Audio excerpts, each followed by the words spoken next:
दोस्तों, यदि आप भी जानना चाहते हैं कि भारत अंतर्राष्ट्रीय स्तर पर कितना ज्यादा मजबूत है तो आज का ये वीडियो आपको पूरा जरूर देखना चाहिए। असल में कुछ दिनों पहले भारत और अमेरिका के बीच एक इंजन टेक्नोलॉजी शेयरिंग को लेकर के एक तनातनी हो जाती है, लेकिन जैसे ही भारत स्ट्रॉन्ग डिसीजन लेता है और सिर्फ एक लाइन भारत की तरफ से बोली जाती है, अमेरिका हो, अमेरिका की बड़ी बड़ी कंपनियां हो, वो बिना किसी कंडीशन के साथ भारत के साथ ये डील करना चाहती हैं। दूसरी खबर भारत और नॉर्थ कोरिया से सामने निकल के आ रही है, जहां पर एक बार फिर भारत और नॉर्थ कोरिया अपने अच्छे रिलेशंस को सेटअप करने जा रहे हैं और इसे भारत का एक बहुत ही स्ट्रेटेजिक डिप्लोमेटिक मूव बताया जा रहा है। तीसरी अपडेट भारत रशिया यूक्रेन से सामने निकल के आ रही है, जहां पर रशिया को काफी बड़ा लॉस उठाना पड़ सकता है ड्यू टू गैस सप्लाई, लेकिन भारत को यहां पर फायदा हो सकता है। लास्ट अपडेट भारत के लिए बहुत ही इंपॉर्टेंट अपडेट बन जाती है, बिकॉज भारत की GTRE ने डिमांड की है DRDO के साथ मिलकर के एक नई फैसिलिटी को सेटअप किया जाए, जहां पर हम अपने जो भी नए इंजन डेवलप कर पा रहे हैं इनको टेस्ट कर पाएं। बिकॉज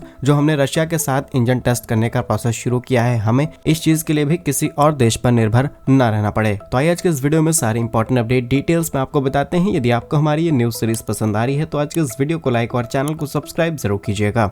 सबसे पहले अमेरिका से आ रही अपडेट की बात की जाए तो ये बात आपको पता होगा कि भारत ने अमेरिका के साथ तेजस MK1 इनमें लगने वाले फाइटर जेट इंजन, इसका नाम है F404, इसकी एक काफी इंपॉर्टेंट डील साइन की थी, लेकिन 18 से 19 महीनों का समय हो चुका है, ये इंजन्स भारत को नहीं मिल पाए और ये डिले टाइम है। इस पर अमेरिका का कहना है कि सप्लाई चेन डिस्टर्ब हो चुकी है, कई सारे कंपोनेंट्स कोरिया से आने थे वो नहीं आ पाए, कई सारे असेंबलिंग पहले से रुकी हुई है, पेंडिंग में काम है। ये सारे बहाने भारत को दिए गए ताकि इस डील को आगे एक्सटेंड किया जा सके। भारत अभी तक चुप था, लेकिन कुछ दिनों पहले खबर सामने निकल के आती है, भारत और अमेरिका के बीच में जिस F414 इंजन्स को लेकर के डील साइन करते हैं उसमें अमेरिका बहुत ज्यादा कॉस्ट की डिमांड कर रहा है। वैसे तो इस कॉन्ट्रैक्ट की वैल्यू करीब $1 अरब थी, लेकिन अमेरिका ज्यादा पैसे कमाने के चक्कर में ये डील मॉडिफाई करने की तैयारी कर रहा था। और दूसरी तरफ भारत के साथ ये भी शेयर किया गया था कि इसकी 80% टेक्नोलॉजी भी भारत को शेयर की जाएगी, सो दैट इन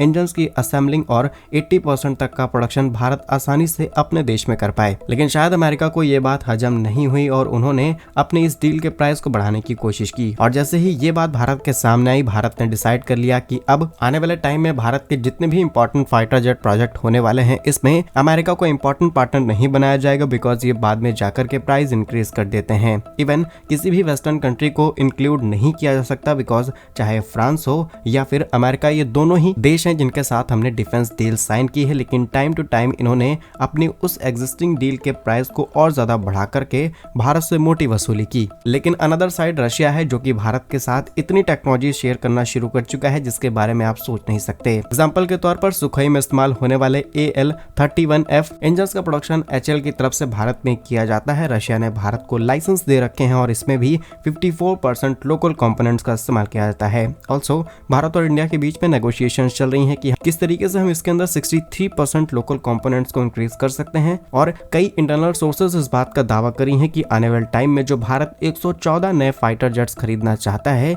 ये डील रशिया की तरफ जा सकती है और ये अपने आप में बहुत ही बड़ी डील होने वाली है। इसे आप कह सकते हैं कि भारत की सबसे बड़ी डिफेंस डील होगी और अमेरिका ये अपॉर्चुनिटी अपने हाथ से नहीं देना चाहता, बिकॉज भारत ने भी कहा है कि 114 फाइटर जेट्स में हम किसी एक कंट्री पर डिपेंडेंट नहीं रहेंगे। लेकिन जो रिएक्शन USA से सामने निकल के आ रहा है, ये टेक्नोलॉजी शेयरिंग में घपलेबाजी करते हैं, इंजन सप्लाई में डिले करते हैं, इवन जिस वैल्यू पर कॉन्ट्रैक्ट साइन हो चुका है उससे पैसे ज्यादा मांगे जाते हैं। तो ये कई कंडीशंस भारत के सामने आ चुकी हैं और ज्यादा बड़ी बात नहीं है, कुछ समय भारत डेफिनेटली अपने इस कॉन्ट्रैक्ट में कई कंपनियों को, कई कंट्रीज को शामिल करने वाला है, क्योंकि हमारे पास जितने भी फाइटर जेट के स्क्वाड्रन्स हैं, इसमें चाहे मिराज हो, मिग हो या फिर जगुआर, ये लगभग रिटायर होने की कगार पर पहुंच चुके हैं। इसमें से कईयों को रिटायर किया जा रहा है, कई समय रहते खराब होते चले जा रहे हैं। और ऐसे में जहां चाइना जैसे देश जस्ट हमारे पड़ोस में 6th generation fighter jet launch करना शुरू कर चुके हैं, directly 6th generation, 5th generation या फिर कहें 5.5 जनरेशन फाइटर जेट्स पाकिस्तान जैसे देशों को सप्लाई किए जा रहे हैं। और आगे चल के आपको शॉक नहीं लगना चाहिए कि ये फाइटर जेट्स आगे चल के बांग्लादेश को सप्लाई किए जा सकते हैं। तो ये बहुत सारी कंडीशंस हैं भारत के सामने। ऐसे में कुछ ही वक्त के अंदर भारत 114 नए फाइटर जेट्स खरीदने के लिए अपने टेंडर को रिलीज करेगा और रशिया जैसे देशों को इंपॉर्टेंट पार्टनर बनाना तय है, क्योंकि अमेरिका का ये नाटक बार बार भारत नहीं देखने वाला। लेकिन कमाल की बात तो यह है कि अमेरिका अपनी इस गलती को मानने को तैयार हो चुका है और जो डिले इन्होंने किया है तेजस MK1 में लगने वाले F404 इंजन को लेकर के, जिसके अंदर एग्जैक्टली जिस इंजन का हम इस्तेमाल करेंगे उसका नाम है F404 IN20। इसका थ्रस्ट 84 किलो न्यूटन्स का है, लेकिन अमेरिका चाहता है कि इनका एक और इंजन है F404 दैट इज 102 इंजन और इसका थ्रस्ट है 78.7 किलो न्यूटन। और अमेरिका इसे बहुत ज्यादा पुश कर रहा है ताकि भारत को ये इंजन डिलीवर किए जाएं और इन्हें इजिली तेजस में इस्तेमाल किया जा सकता है। बट अब ये भारत पर डिपेंड करता है कि हम या तो अमेरिका से डायरेक्टली ये बात बोल दे कि हमने जो इंजन मांगा है वही चाहिए, या फिर जो अमेरिका ऑफर कर रहा है उसकी तरफ हम जा सकते हैं। आपके हिसाब से हमें किस ऑप्शन पर जाना चाहिए, कमेंट्स में अपनी राय जरूर बताइएगा। सेकंड डेट इंडिया और नॉर्थ कोरिया से सामने निकल के आ रही है, जहां पर ये बात तो आप जानते होंगे कि दोनों ही कंट्रीज के रिलेशन काफी ज्यादा अच्छे रहे हैं अब से, चाहे हिस्ट्री की बात की जाए। लेकिन 2021 के अंदर हमें एक चेंज देखने को मिलता है, जहां पर भारत की जो एम्बेसी थी नॉर्थ कोरिया के अंदर, इसे बंद कर दिया जाता है। लेकिन अब फिर से तैयारी की जा रही है और इसे भारत की तरफ से बोला जा रहा है कि स्ट्रेटेजिक डिप्लोमेटिक मूव होने वाला है, क्योंकि भारत अपनी एम्बेसी को अब रीओपन करेगा नॉर्थ कोरिया के अंदर और फिर से पुराने जैसे रिलेशंस को इंप्रूव किया जाएगा। But the important question is कि भारत नॉर्थ कोरिया के साथ बड़े बिजनेस नहीं करता, कोई खास एग्रीमेंट्स भी नहीं है, इसके बावजूद भी आखिर हम इतना बड़ा मूव क्यों लेने जा रहे हैं? तो रीजन है कि नॉर्थ कोरिया अपने परमाणु हथियारों को लगातार बढ़ाता चला जा रहा है और ऐसे में ये हथियार किसी ऐसे देश के हाथ में ना चले जाएं जिससे हमें खतरा हो। और एग्जाम्पल पाकिस्तान, इवन बांग्लादेश की बात कही जा सकती है। और हो सकता है ये बातें ऑफिशियली कभी सामने ना आए और इंटरनली दोनों देश डील्स कर लें और पाकिस्तान के हाथ और ज्यादा एडवांस हथियार लग जाएं। ऐसे में भारत इस देश को भी अपना दोस्त बना करके रखना चाहता है और इसीलिए कहा जा रहा है कि ये भारत की तरफ से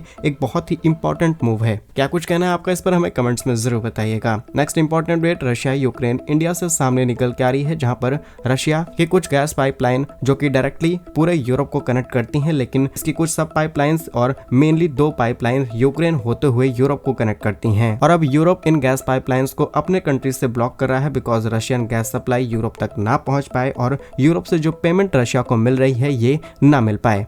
अब ऑल्सो इन वेस्टर्न कंट्रीज ने भारत को बहुत सुनाया कि आप रशिया से तेल खरीद रहे हैं और रशिया दूसरे लोगों को मार रहा है, लेकिन अभी तक इन कंट्रीज में से किसी ने भी रशिया से आने वाली गैस को रोकने की कोशिश नहीं की। लेकिन यूक्रेन के इस स्टेप से भारत को फायदा हो सकता है बिकॉज भारत रिफाइंड पेट्रोलियम काफी बड़े अमाउंट में पूरे यूरोप को सप्लाई करना शुरू कर चुका है और जब रशिया यूक्रेन कॉन्फ्लिक्ट देखने को मिला तो भारत इनके लिए एक काफी बड़ा सप्लायर बन गया था। तो इस गैस शॉर्टेज की वजह से भारत को एक बढ़िया अपॉर्चुनिटी मिल सकती है। नेक्स्ट इंपॉर्टेंट डेट DRDO और GTRE से सामने निकल के आ रही है, जहां पर एक नई एडवांस हाई एल्टीट्यूड पर जो फाइटर जेट्स के नए नए इंजन भारत डेवलप करना शुरू कर चुका है, इनको टेस्ट किया जाए। और इनको टेस्ट करने के लिए करीब 40,000 फीट की ऊंचाई पर पूरी एक मशीनरी अरेंजमेंट करनी होगी और इसके लिए GTRA की तरफ से डिमांड की गई है कि करीब 1600 करोड़ रुपए की इन्वेस्टमेंट यहाँ पर की जाए, तब जाकर के हम इन इंजन्स को अपने देश में टेस्ट कर सकते हैं। एग्जाम्पल के तौर पर हमारा कावेरी इंजन रशिया के अंदर टेस्ट किया जा रहा है, रशिया के एक एयरक्राफ्ट में, जिसमें एटलीस्ट 4 इंजन लगाए जाते हैं। उसमें से एक इंजन को हटा करके कावेरी इंजन को सेटअप किया गया है और